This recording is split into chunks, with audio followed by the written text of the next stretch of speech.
They say rivers remember what people try to forget. In the quiet village of Umuawa, a mother discovered that someone in her home had been stealing food, not once, but twice. No one confessed, no one spoke, and silence began to feel heavier than hunger. So at dawn she marched her 6 children to an ancient river, a place where lies were never hidden for long. One by one, they were forced to sing an oath that called death upon the guilty. The water stayed calm, the wind stayed still, until the smallest child stepped forward, her voice shaking, her eyes full of fear, and when she sang, the river answered. In the old days, before roads split the forest, before electricity chased the night away, there stood an African village called Umuawa, a place where stories were not written but remembered, and where rivers were believed to listen. Umuawa sat between red earth and tall iroko trees. At its edge flowed River Mmirinma, wide, slow, and ancient. The elders said the river did not just carry water, it carried truth. And this is the story of the day it proved them right. In a small mud house roofed with palm leaves lived Mama Nnenna, a widow known for her strength and strict sense of justice. Her husband Papa Okodri had died years earlier, leaving her with 6 children and a reputation for raising them with truth or not at all. The children were Chukwudi, the first son, 17 years old, strong and proud; Ifunanya, the first daughter, calm and observant; Emeka, quick-tongued, clever, always joking; Zainab, quiet, soft-spoken, rarely noticed; Sadia, stubborn, sharp-eyed, easily angered; Nkiru, the last child, barely 9 years old, gentle, fearful, and often blamed for things she didn't do. They were poor, but Mama Nnenna was respected. She believed hunger was not an excuse for dishonor. One evening, after a long day on the farm, Mama Nnenna cooked pepper soup with goat meat, a rare meal meant to be shared equally. She left the pot on the fire and went inside to fetch water. When she returned, her heart sank. One large piece of meat was missing. Her eyes hardened. She called her children and lined them up in the yard. The fire crackled. The pot still steamed. "Who took the meat?" she asked. Silence. Not even Emeka joked. Not even Chukwudi spoke. Mama Nnenna asked again. No answer. That night, they ate without meat. Hunger sat with them like an extra guest. But what troubled Mama Nnenna was not the missing meat. It was the lie. Suspicion.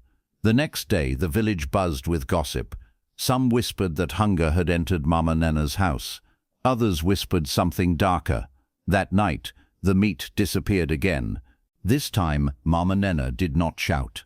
She did not beat anyone. Instead, she sat down slowly and said words that froze the room.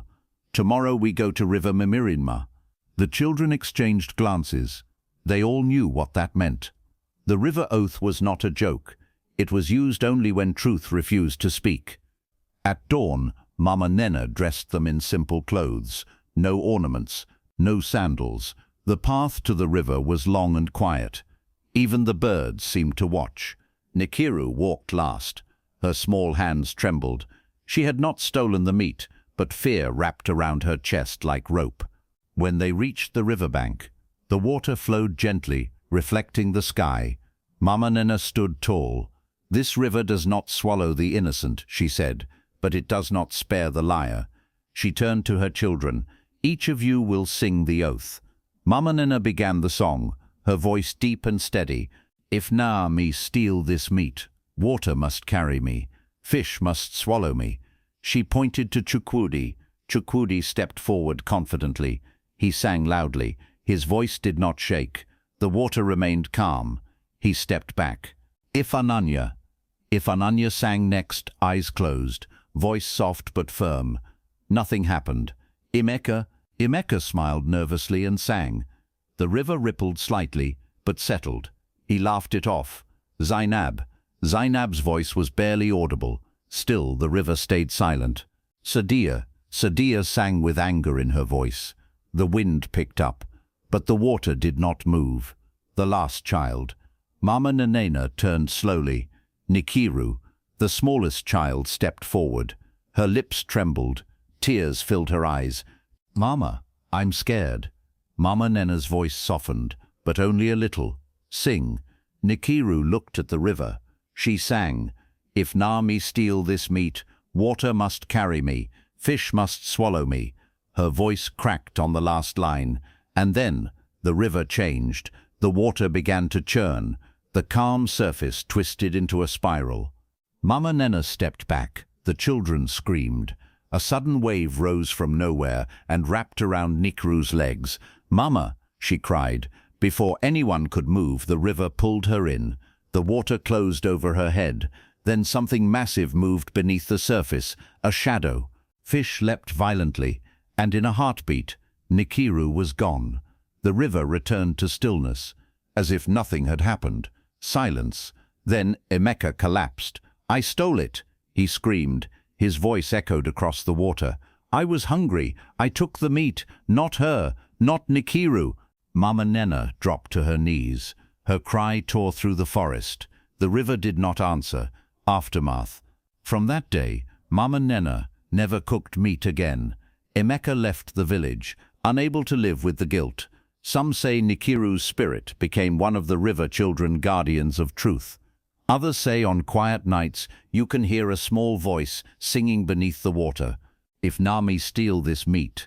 And in Umuwawa, to this day, when food goes missing, no one lies, because everyone remembers, the river listens.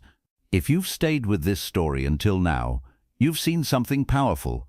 Silence can protect the wrong person, and truth spoken too late can carry a heavy cost. In Umuwawa, one lie changed a family forever, and one moment of fear allowed injustice to take an innocent life. Truth doesn't always shout. Sometimes it waits, quiet, patient and watching, just like the river. And sometimes all it takes to change everything is the courage to speak before it's too late. If stories like this move you, stories about truth, consequences, and the unseen weight of our choices, don't forget to like this video. Share your thoughts in the comments below, because your voice matters too. And subscribe so you don't miss the next story that reminds us how powerful honesty can be. Because in the end, silence has a price, and some rivers never forget.